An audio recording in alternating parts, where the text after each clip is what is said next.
बच्चों, welcome my YouTube channel Hindi study of Hindi.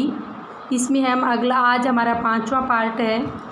इसमें हम वर्ण विचार पढ़ रहे थे। वर्ण विचार में स्वरों का विवरण या विस्तार से पढ़ रहे थे। इसमें हम 2 कर लिए हैं, ठीक है। 2 भाग हो गए हैं हमारे। वो 5 भाग थे ना, 5 प्रकार के होते हैं स्वरों का वर्गीकरण मात्रा काल के आधार पर और उच्चारण के आधार पर। 2 हो गए हैं। अब हमारा अगला है तीसरा भाग, जीवा के उत्थापित भाग के आधार पर। कहने उत्थापित का मतलब जो जीभ होती है उसका जो भाग सक्रिय होता है उसी के नाम के आधार पर हमें इसको 3 भागों में बांटते हैं। 3 भाग कौन कौन से हैं ये मैं आपको बताऊंगी। फर्स्ट आएगा अग्रभाग यानी आगे का भाग। सेकंड आएगा हमारा मध्य या केंद्रीय भाग यानी बीच का भाग।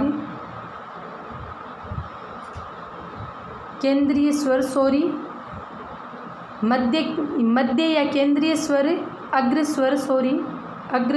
स्वर लगाना है। स्वरों का वर्गीकरण पढ़ रहे हैं ना, इसलिए। और थर्ड कौन सा होगा, पश्च यानी जो सबसे लास्ट का होता है, पश्च स्वर।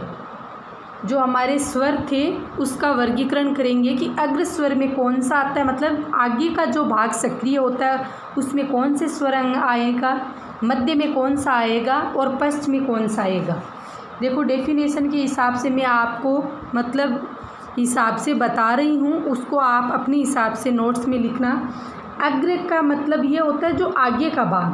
कहने का मतलब जब किसी स्वर का उच्चारण करने पर जीभ के आगे वाला भाग सर्वाधिक कंपन करता है, मतलब उसमें थर्राट या थरकन होती है या उसमें कंपन पैदा होती है, वो जीभ के आगे के भाग से होती है, उसे अग्र स्वर कहते हैं।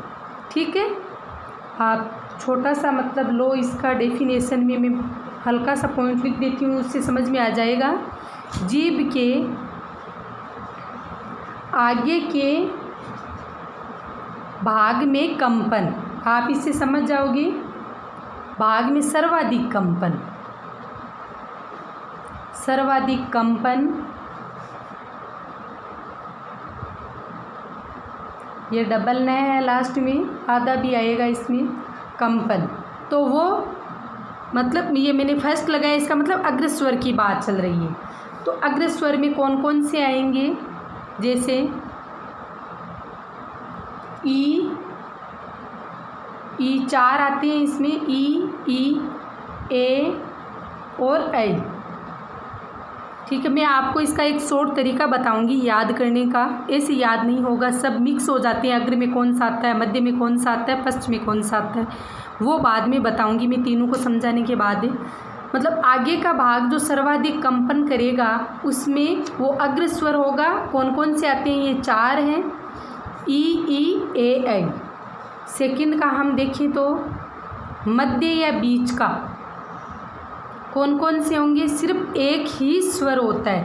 कहने का मतलब जीभ के जो बीच का भाग सर्वाधिक कंपन करता है, इसे हम मध्य स्वर बोलते हैं। इसमें सिर्फ एक ही स्वर आता है, वो कौन सा है, ऐ।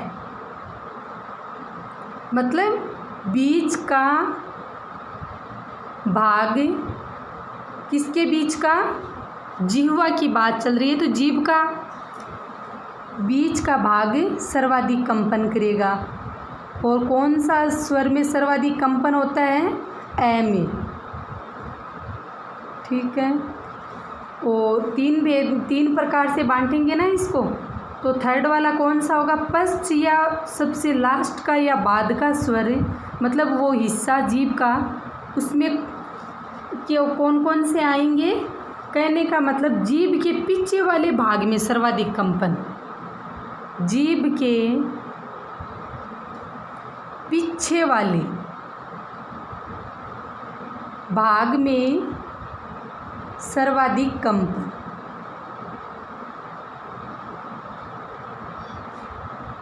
कंपन। आप मेरे नोट्स पे विश्वास कर सकते हो मैं हिंदी में MA BEd हूँ। हमारी रीट अभी क्लियर हुई थी। भगवान के मतलब क्या बताएं, उसके हिसाब से नंबर नहीं आया मेरा। कभी ना कभी तो सिलेक्शन हो ही जाएगा, पर आप मेरे नोट्स पे विश्वास कर सकते हो।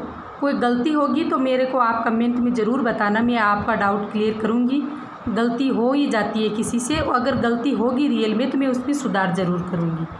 तो इसमें कौन कौन से आएंगे पश्च में देखो, जैसे कौन कौन से स्वर गिनेंगे।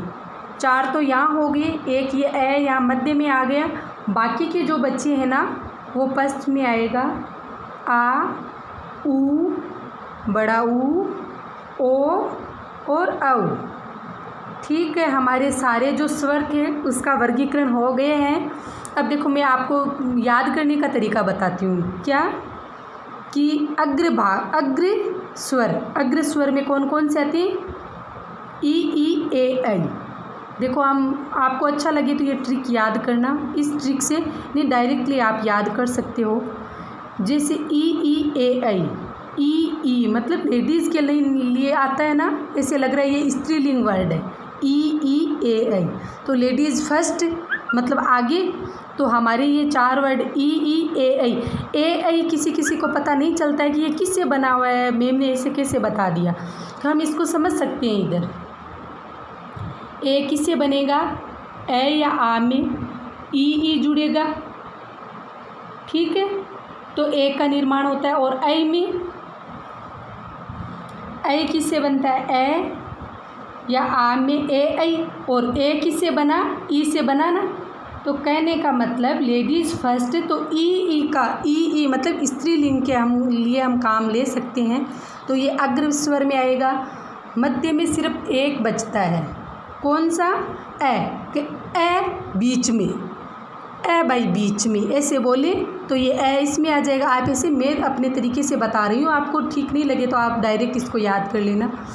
और थर्ड वाला है पश्च स्वर, यानी पीछे। जो लेडीज़ फर्स्ट हो गई है तो जेंट्स तो पीछे होंगे। या फिर आप इसको ऐसे याद कर लो, या फिर बचा है जो उसको कर दो पश्च में। 2-3 ट्रिक हो सकते हैं कि ये 2 क्लियर हो गए ना, अग्र और मध्य। तो जो बचा है वो पश्च में अपने आप होगा। या फिर जो राउंड वाले होते हैं ना, वे मतलब ऐसे गोला करके लिखें, वो सभी पश्च में आ जाएंगे। जैसे आ में मध्य स्वर में ए तो आप फिक्स याद कर लो, क्योंकि इसमें तो कोई झंझट ही नहीं है, एक ही है ये। तो इसमें 4 है, इसमें 5 है, तो ये हमारे कंफ्यूज होगा। तो ई ये लेडीज़ के हिसाब से ट्रिक से याद कर लिया। और पश्च में जो राउंड का बाकी का बच्चा है, जैसे आ मतलब आ लिखेंगे तो राउंड करना पड़ेगा। ऊ में राउंड करना पड़ता है, बड़ा ऊ में राउंड करना पड़ता है। ओ लिखे तो भी राउंड करना पड़ता है, मतलब ऐसे गोला 3 का निशान सा बनाना पड़ता है। और औ में भी बनते हैं। मैंने अपना थोड़ा एक छोटा सा ट्रिक का प्रयोग किया है, मतलब तरीका बताया है। या अच्छा लगे तो मेरे को कमेंट में बताना। थैंक यू बच्चों।